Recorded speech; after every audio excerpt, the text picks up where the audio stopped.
It's Animepril, you know what that means. Time to talk about tsundere girls. And this was my favorite show of 2016. And I'm totally joking. April Fools! It's Animepril, and you know what that means. Time to talk about superpowered teens. This was my favorite show of 2016, so we're gonna discuss it on this Kirblog. Give me some credit. I at least gave myself a full day to write that one. Welcome, everybody. That was pretty good. I literally looked up the Gothic opening like the other day, and I was like, I'm gonna pull a fast one. I can't help myself. So, well, welcome everybody to Animepril 2017 here on Kirblog / these too many things that I do. I'm happy to start this year's themed month off with legit. This was my favorite new anime series of last year. And I'm very happy that we're doing this in tandem. Actually, as I found out a second before we started recording this, after the Season 2 premiere has already happened, because apparently I got my AMs and PMs switched up, whoopsie, about My Hero Academia, one of Shonen Jump's newest and most lovely IPs that I am absolutely in love with. And I'm happy to say I'm joined by, apparently according to the character popularity polls, the star of My Hero Academia. You say that as if we didn't already know. I mean, because look, Briner, I love you, and Deku's, fantastic and everything, but let's be real here. I'm joined by Cliff Chapin, the voice of Katsuki Bakugou on the English dub, which is now available as we speak on the FUNimation streaming service as of like a few hours ago, apparently. So, yeah. Which I've not seen it, so we will not be going into spoilers just yet. But Cliff, thanks for making time to do this. Thank you very much for having me. Yes, we were attempting to coordinate this as best we could, and literally we're doing this Saturday morning. I've just woken up like half an hour ago, and this is going up in like a couple hours. So that's my dedication to this show, and to the show you're on. So I want to actually start with you.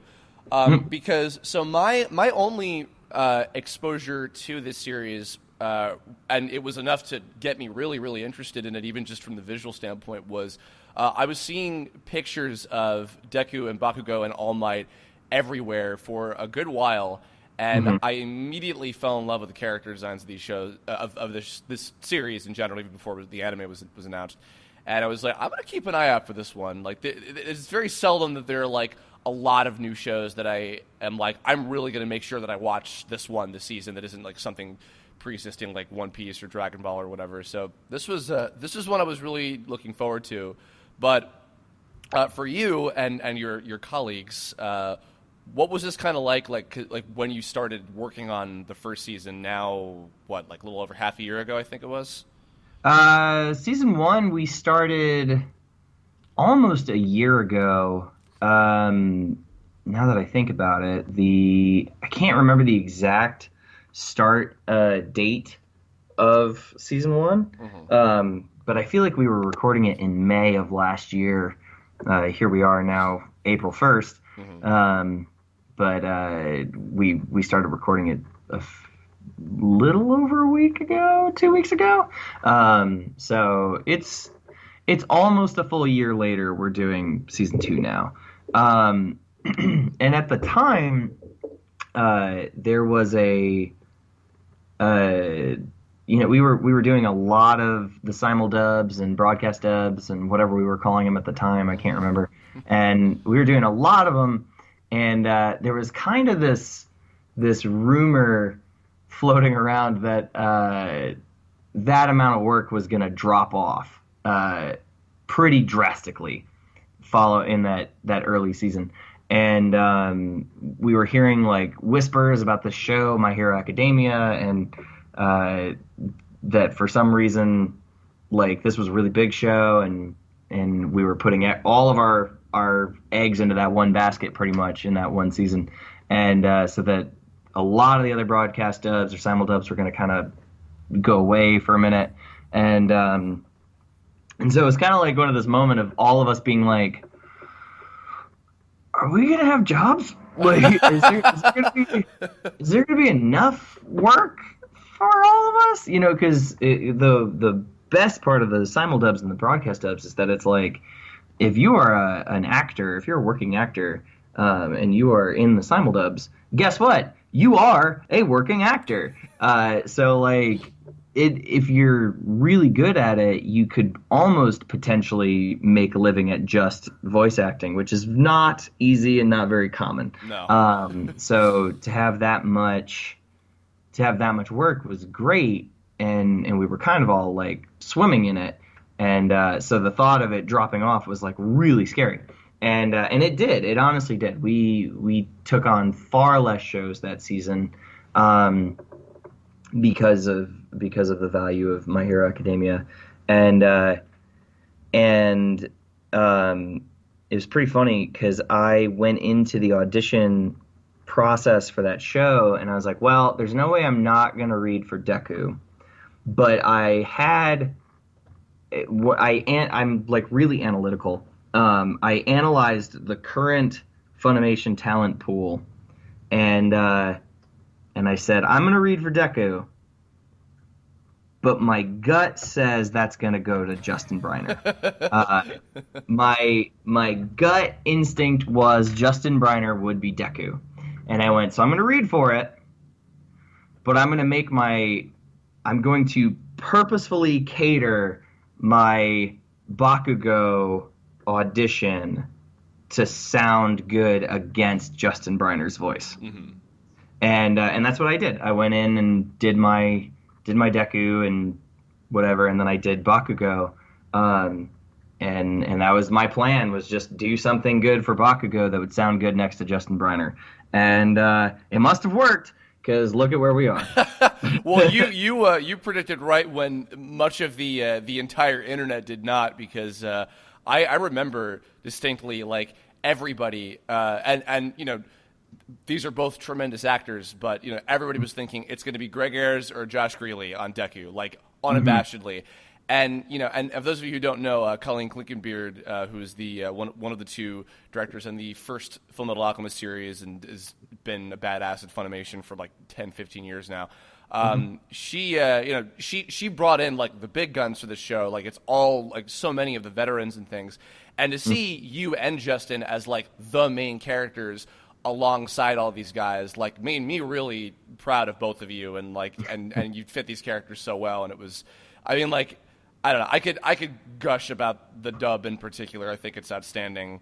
But the show itself, this was a big deal, I think, because Shonen Jump series are often subject to filler hells, as right.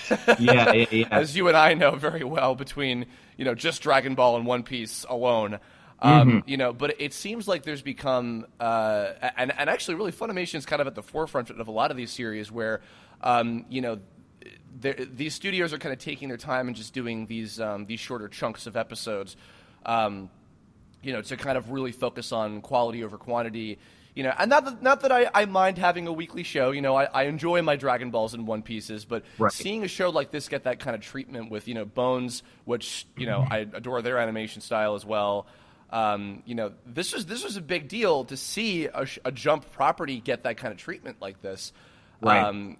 And it goes to show, because I mean, like, I see GIFs still. I mean, season 1 is almost a year old now by this point, and I see GIFs of stuff from all the fight scenes and all the goofy reactions, like, all the time. I mean, literally yesterday, I was retweeting, like, 8 different people showing the Deku rocking back and forth in his chair like a weirdo, I think. So did you know much about the show? Like, had you seen anything of it or heard anything about it, like, before you auditioned, or was it just kind of floating around? I want to say, when I first heard the talk of it, I had never heard of the show once. Like, and then when I looked it up, and you see like the very basic Wikipedia description, because not very many people had been exposed to it. It was just like, this is like a high school anime? Like, why is a high school anime such a big deal? Like, high school anime are so run-of-the-mill today. And that's not to say that they're bad, but there's just so many of them. That the thought of one being so high-profile was kind of like, what is setting this apart? And you start to read a little bit, and you're like, I guess it's about superpowers, but like the description for it was very vague and did not really get to the heart of the show. And by the time the auditions happened for season one, My Hero Academia is one of the very rare instances of us actually holding auditions for a simuldub. Typically, we do not. We just we the directors kind of just gun for it and are like, these are the people that will do the job and do a good job, and we have these time constraints and we just go for it. But My Hero was a rare exception in which we actually did hold auditions. And by the time the auditions were done, I think 2 episodes had aired. So I had seen like Bakugo struggling with the sludge monster and stuff like that. So I at least kind of had a sense of, and that was really also why I had a gut feeling. I was like, yeah, that's gonna be Briner as Deku. But yeah, I mean, that was about the most I had to it. I still didn't know how popular it would be or anything like that. But I'd at least seen the first 2 episodes. I made sure to watch the first 2 episodes, and a lot of people did. Yeah. A lot of people did. Because, like I said, we were all like, work, money, like finances. Yeah. And so a lot of people were really gunning for it hard. And, so that was about the most I had for exposure to it. Okay. Yeah. So in my case, and especially now with kind of the advent of a lot of these, these now legal, which is fantastic, streaming sites, I am certainly, I think, the odd man out when it comes to, I still try as much as possible to wait for dubs, just because if I can, I like to. And now what's nice is that the advent, and I'm so happy about this show because I think it really, with the kind of like American superhero sort of appeal to it, this is a show that I think that really makes sense to have a completely simultaneous release in both English and Japanese. That's such a rarity. I can think of maybe like 2 other examples where that's even happened, like recently. But I was following it from the beginning and was keeping up with it week to week. There was even one weekend, I remember I was at a con in May of last year where I think the episode where Ida was trying to like calm down the riot inside the school walls aired. And my friends wanted to watch the Japanese one ahead of time, and I was like, damn it, I'm spoiling myself a little bit, but whatever, fine. I know I'll watch the dub later, so it's okay to watch the Japanese one as soon as it came out. This show to me, I don't want to get like too like ultra personal, but I remember I was telling you when you came to visit last year for AX. Get plus ultra personal. Oh, I was saving that for the end. You ruined my whole shtick. Yes, this is over. Podcast is over. Goodbye, everybody. Thank you for joining. This show, like, it truly kind of embodies everything that like I am passionate about when it comes to like the type of storytelling that I'm into, like creatively the type of stuff that I like to make. Visually, it's like shonen is my favorite genre when it comes to anime stuff.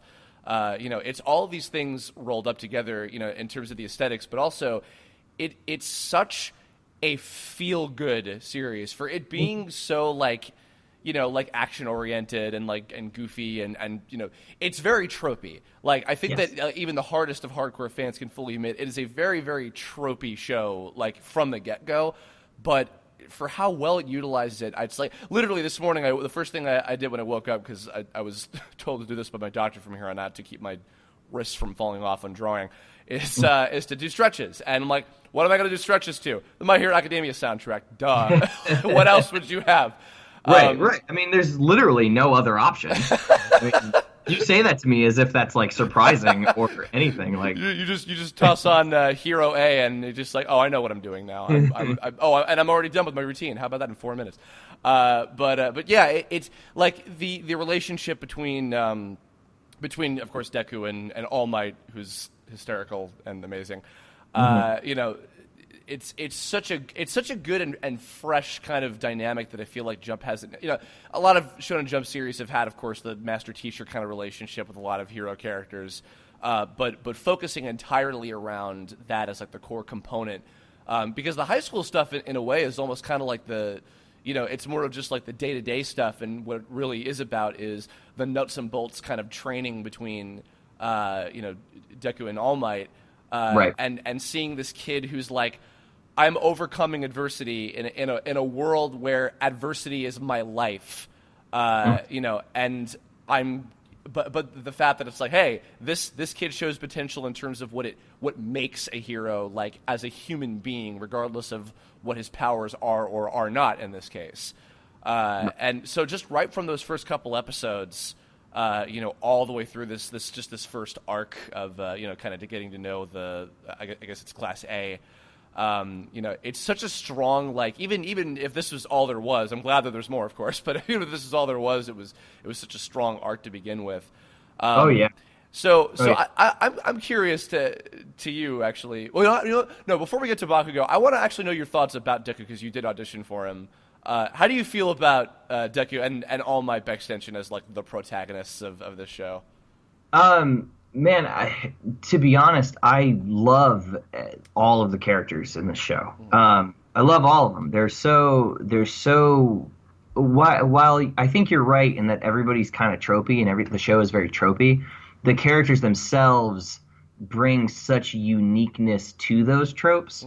And Deku is so immediately earnest and gripping, and you cannot not feel for him. You know what I mean? You immediately are into Deku and his struggle, because I think we all experience that at some time. We go through our own pursuits and dreams and going after those and meet adversity and.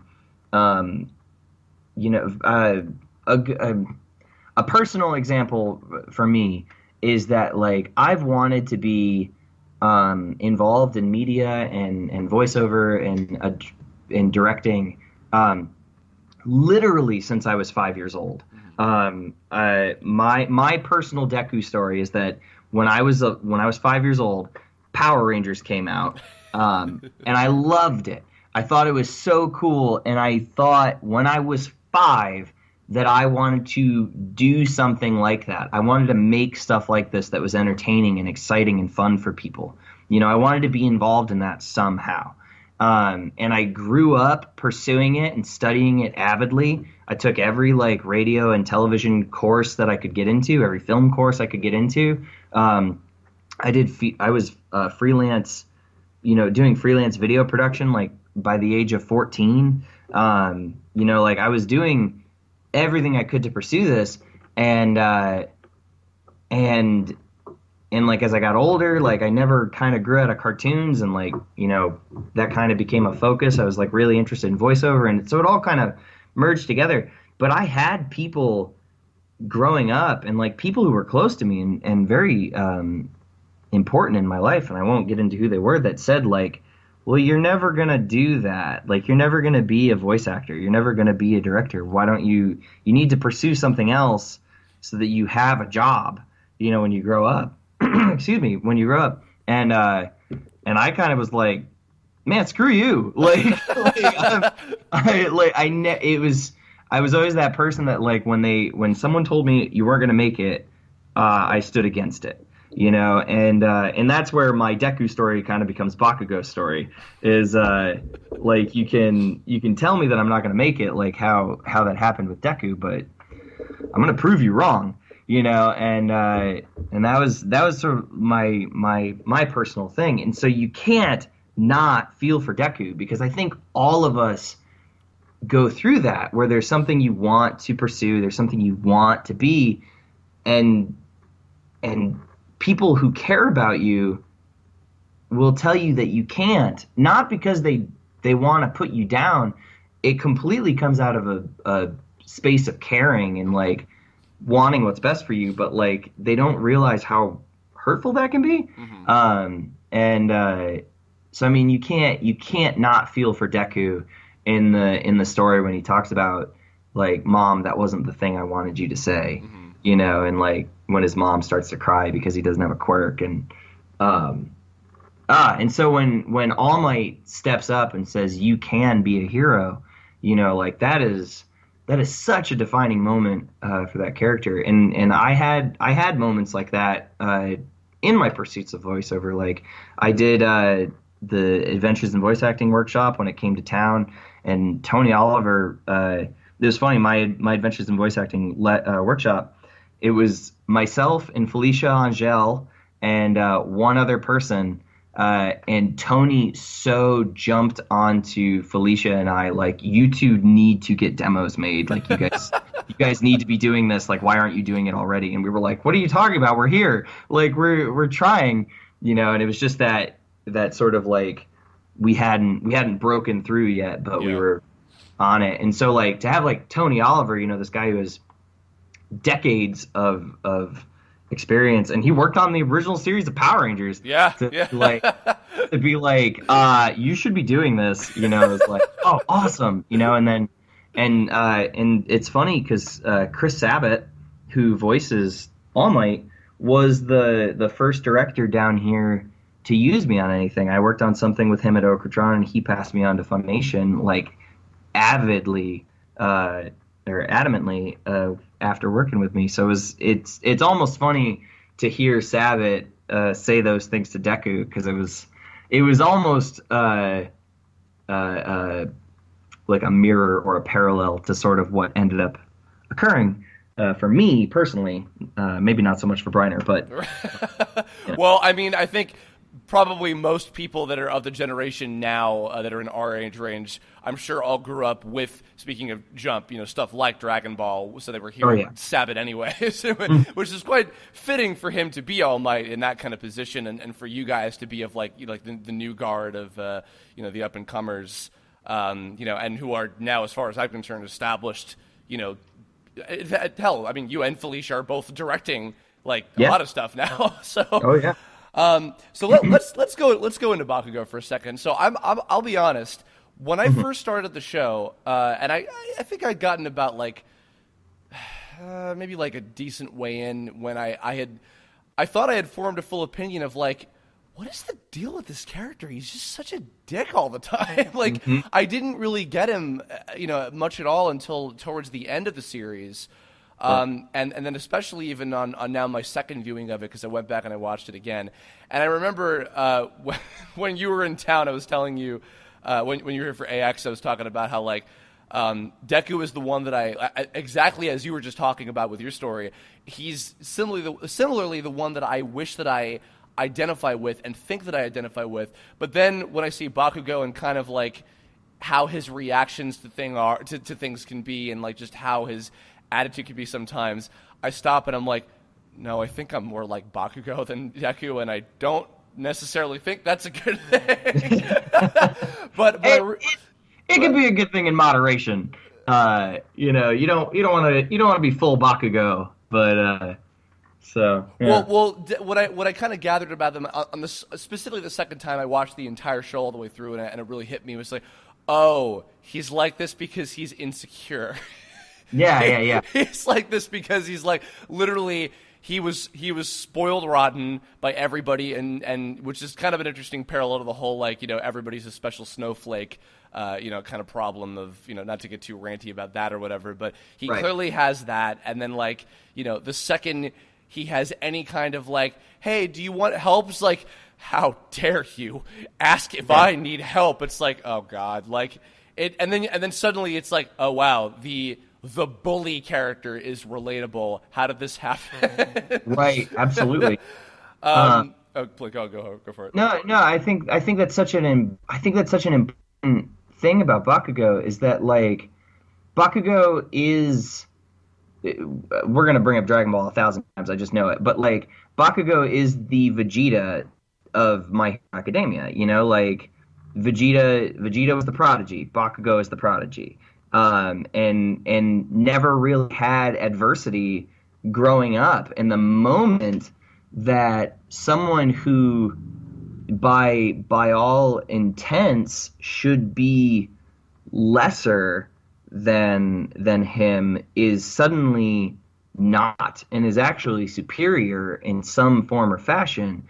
That puts everything that those sorts of characters know on its ear, you know. So Bakugo has to kind of overcome his sense of shame in being defeated, you know. So when you spend your whole life only being told how great you are and how far you'll go, you know, you don't really know how to deal with um, adversity or challenge because you've never experienced it before, uh, and and that's what I think makes. Whereas Deku is immediately endearing, I think it's those moments and those revelations that make Bakugo endearing. So yeah. Yeah, and I mean the fact that you know, I don't know how much farther ahead the manga is, but you know, the fact that he is the number one most popular character in the character polls, you know, because there's also still a whole lot that I feel like we don't know about Bakugo and like kind of what fully makes him tick just yet. I feel like we've only gotten little bursts, as it were. But you know, sorry, yes. I'm assuming that season 2 is covering the majority of this, you know, this sports festival / tournament / I'm not entirely sure the full scope of this arc necessarily, but I'm curious. I think more than you know, actually no, maybe not more than the other characters, because also like All Might is pretty still mysterious in terms of his backstory, but Bakugo is another one that I'm really curious to learn more about in terms of like what his deal is, because I feel like there's got to be something a little bit more than just a little bit of flashback stuff that we saw with him and Deku. But yeah, I mean, you know, but again, I have an episode to watch apparently as soon as we're done with this, because I didn't realize that. So, Yeah. but yeah, no, that's you know, and actually even beyond that too, like the classmates, you know, who are all just really fun and funny. With just their kind of like cutesy, iconic looking designs, and you know, they're varying from cool to not so cool, but still at least amusing powers. Right. Yeah. You know, because I mean, like most of them also we've gotten really just like a couple gags with or whatever, and like little bits of into what they're all about. But I'm hoping that also this arc will give us a little more about them too. In particular, I. Biased only because I love Justin Cook as well. I want to see more with Adriel, Yeah. who I think is your like somewhat like by proxy your sidekick practically. Kind of. I'm so as of the time of recording this with you, I have recorded the first 2 episodes of season 2. Okay. I've also seen. I've scrolled through. To episode 4. Okay. So I've seen a little bit, because I like to really just know how much screaming I have to do. I try really hard, and there's some funny little interactions between Bakugo and Kirishima coming up. So you'll be happy to hear Justin. Justin's awesome. He sounds excellent as always. Cool. Yeah, I know. There's been a couple new characters that they've been showing on some of the trailers and stuff. I don't know who's new in the first episode or some of the new cast members if they've been revealed just yet. But yeah, no, I'm so glad that again that this show in particular is getting this kind of treatment. You know, we like. The last like major thing like this that happened was with like Space Dandy, which you know that was a whole another kind of to do that I'm sure you guys had to. I don't know if you were in that show. I played some bit parts in it. Oh, okay. But yeah, I mean, seeing like a Shonen Jump series, one that's getting a lot of buzz right now, and having the ability to just you don't have to wait for the dub, you don't have to wait for you know a TV deal or whatever. It's just like here it is immediately. And, you know, it's a show that makes sense for having it to be in English, too, because of just, like, the clear inspirations to it. It just makes me happy that, like, this is becoming the newer trend. I'm hoping that, even beyond just academia, this will become a trend for a lot of shows, because I feel like that'll combat a lot of problems that dubs are faced with. I guess here's a question. I mean, I knowing that you've seen some stuff, but not too far in advance. Are there any things in particular that you're kind of like hoping for will happen? Without going into like spoiler territory, or we don't. I'm assuming you don't know anything about the manga. I don't either. But any things you want to see happen with Bakugo or any of the characters? I really want Bakugo to get a girlfriend. Like, is that so wrong? I kind of just want to get a girlfriend. I tweeted this the other day. I'm pretty sure you saw it. That I tweeted that I want Bakugo and Ochako to end up together, if only just to make Deku sad. But in reality, I really would like to see Bakugo. I was thinking about it earlier. I would love to see Bakugo end up with a girlfriend, if only because I think it would be interesting to explore Bakugo's character in a direction where he's caring about or concerned with someone else.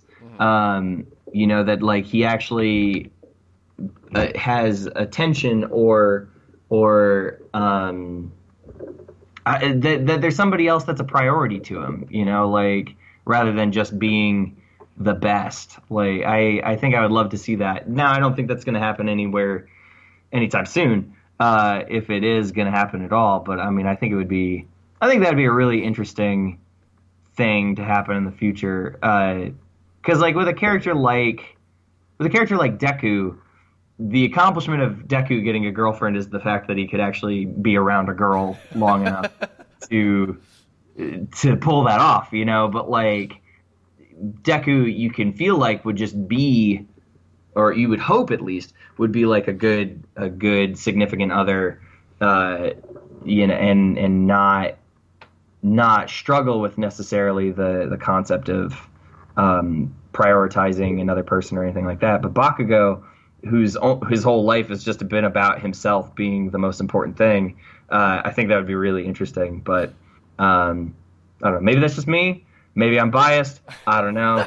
But I think it would be a really interesting direction to go in eventually. As much as Saisami-chan on Twitter wants your Ochako Bakugo pairing to happen. Ochako, as I like to call it. Ochako, yeah, I think, or Kacho. That one, yes. I think Momo would probably whip him into shape a little bit. She's pretty stalwart. Or I don't know, or maybe Eijiro. You mean Yaoyorosa? Yeah, Colleen's character. She'd just be like, "Hey, shut up." He's like, okay. I mean, I can't argue with that. So yeah, right.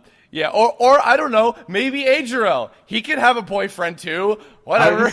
It's true. I mean, we don't know any of that stuff. But on the cusp of purity. I've tried to think of what I think would be the funniest pairings. I don't know. We all think that Eijiro. Eijiro's the one with the tail, right? I'm not confused. No, Eijiro's is Justin's Kirishima. Yeah, Kirishima, guy. Yeah. I'm thinking of Ojiro. Ojiro is who I was thinking. Might be.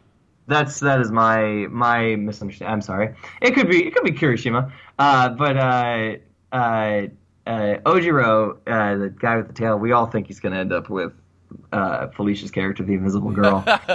Every scene, we're just like, yep, that's a thing. That's gonna be a thing. But it's pretty funny. We're all like, we're all shipping it around Funimation, I think. So, yeah, I don't know. I mean, wherever it goes, whoever Bakugo ends up with, I think it would be really interesting to. I just think it would be an interesting direction to explore that character. I agree. Yeah. I mean, because like the obvious, like, I don't know anything, but I'm sure like Deku and Ochako will be a thing at some point eventually, in in Shonen Jump generic fashion.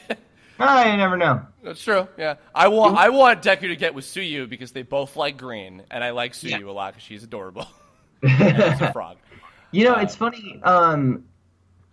I think the reason why I've latched on to the idea of Bakugo Ochako so much, other than just the fact that it would thwart Deku, and I think that would be well within Bakugo's character, is that one thing that I have to really commend My Hero Academia for is that it tries so hard to, while functioning within the tropes of shonen anime, it is constantly trying to put it at odds. The things that are predictable from shonen anime, it tries to step away from. Uh, and I won't get into spoilers. I know some of the stuff that comes up with Bakugo um, in the manga because people have told me. It is inevitable that things get spoiled for me. Thanks, Twitter.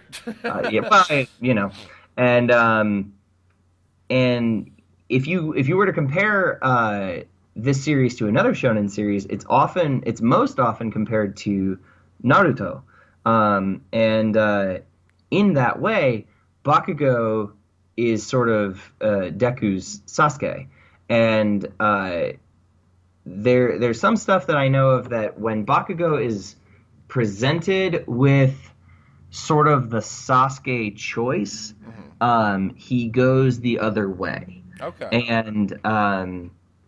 And so with that, I think that's why the idea of like Bakugo and Ochako would be so interesting, is because naturally we want Deku to get with Ochako because that is the first true ship that we're introduced to in the show. Like the show like sets that up, but that would make it also the predictable one. So to make it unpredictable, because we see Ochako and Deku kind of play against each other, and will they, won't they?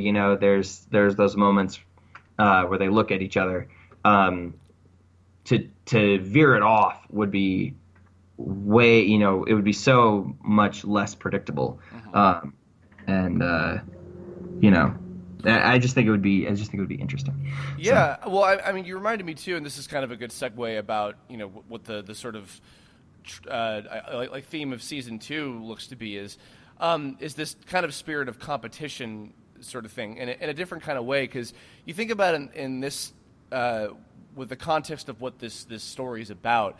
All these central characters are aiming towards the same thing, which is to be heroes, which is to be a person that helps to make the world a better place by helping others and being self-sacrificing, etc. So even for Bakugo to be as belligerent as he often is, his goal is still that to be a hero, to be a professional good guy.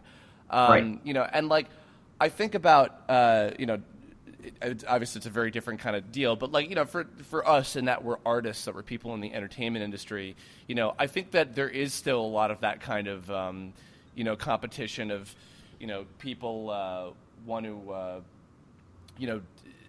people all want to work towards the same goal, but but often if there's this manner of like, well, what are you doing? You're not taking this seriously, or like, why aren't you taking this seriously enough? Or like, I'm trying, but this is hard, and like, you're better than me, and like, I need to be as good as that, and it's like, you'll never be as good as that unless you do this or whatever. It's like, I see so many parallels in that kind of way to, whether you're an actor or a director or an artist or an animator or a writer or whatever, when you're trying to push to do better, and everybody in the same kind of like, whether it's a class or just even a generation of people all trying to strive for the same sort of thing in their own way, there is a lot of this pressure, whether it's unspoken or otherwise, or sometimes flat out spoken if you are a Bakugo type person.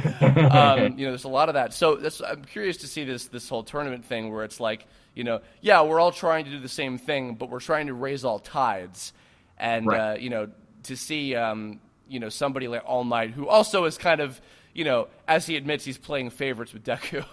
Right. But I really want to see where this goes in terms of the further parallels to like, it's good that you mentioned the stuff about like when you were kind of starting out too, because it really is that.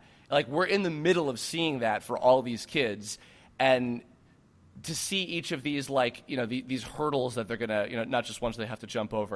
See what these like emotional and physical hurdles they have to get over throughout different points in their life. I really hope that this one goes for a long time. I don't know like what the creator's intention is going to be, but I hope that academia goes for a good while, because I would love to see, like,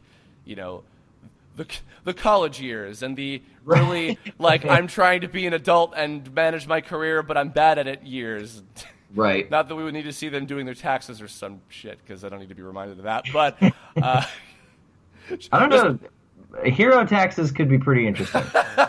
They'll just play Hero A in the background. They'll make it all like epic and stuff, sweeping. Well, I guess that's all the major stuff I wanted to talk about. Any other like kind of closing thoughts about the show or anything that you want to share with the audience? I don't know. Deku sucks. I'm great. Deku's stupid. No, I mean, I don't know. We're actually, you know what I do know? There is something I want to talk about. Last year we did a number of additional videos with the promotion of My Hero Academia. They were the Inside the Episode featurettes. And this year we're doing them again, but this year they're going to be really special in that we are going to be showcasing in every one of the Inside the Episodes that come out with Season 2 a different charity that the cast and crew cares about. So we are actually going to be doing videos that are kind of telling people how they can get involved in different charities, and how we can make a difference in the world. It's kind of this idea of like, we don't want to.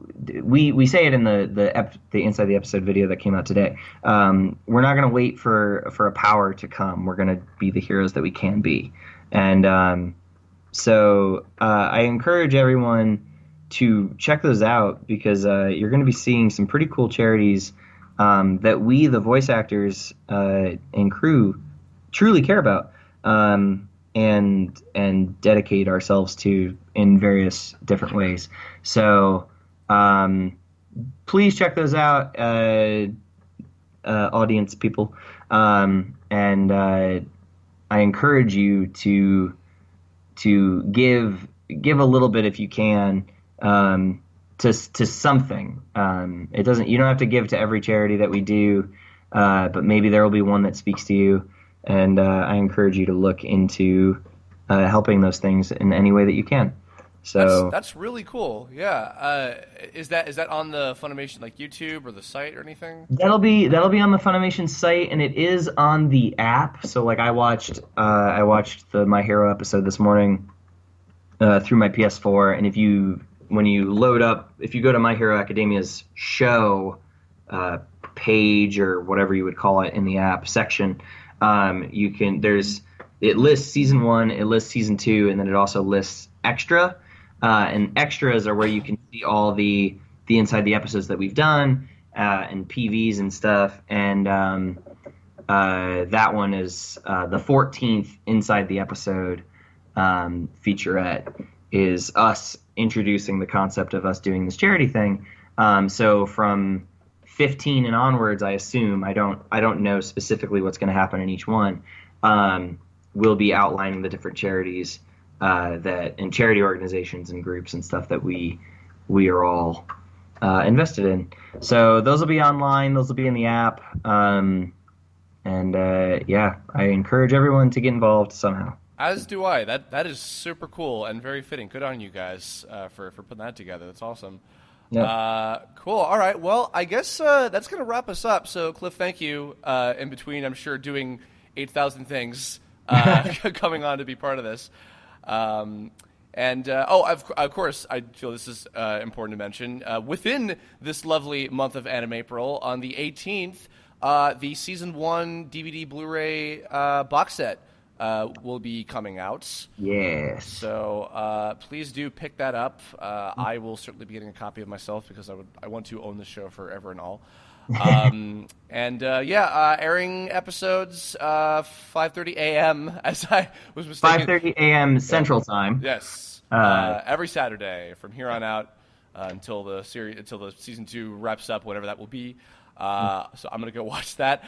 So to everybody in the comments below, if you have not already checked out My Hero Academia, please do, and then tell us your thoughts, hopes, dreams, aspirations for the show, for the manga, your favorite moments, favorite characters, favorite episodes, favorite things, favorite cast members, I don't know, anything. And, do please support the show. Check out the English dub. I cannot say enough good things about it. It is one of the best that I've seen in a very, very long time. These guys did a stellar job on it.